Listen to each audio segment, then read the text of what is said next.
அவங்க அமெரிக்காவை கூட போட்டோம். ஆனா பாத்ரூம்ல கரப்பாம்பூச்சியை பார்த்தாங்கன்னா என்ன செய்வாங்க? கத்திடுவாங்க. ஆனா இந்த வயக்காட்டுல பாம்பை பார்த்துச்சுன்னா அடிக்கிறதுக்கு ஓடும். இது அடிக்க ஓடும், தேவைப்பட்ட கையில பிடிச்சி தூக்கி எரிஞ்சிடும். அந்த துணிச்சல் நடு ராத்திரி வயக்காட்டுக்குள்ள போகணும். நீங்க ஒரு கேள்வி கேட்டீங்க, 10 பிள்ளை பெத்தாலும் ஏன் இந்த உறுதி உடம்புல இருக்கு அப்படின்னா, நம்ம மழை பெஞ்சாலே வெளியில போக மாட்டோம்.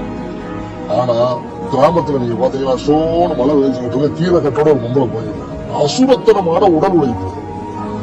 அதுக்காக நான் இவங்களை குறைச்சு சொல்லல. இப்ப இதுல என்னன்னா அசுரத்தனமான மூளை உழைப்பு.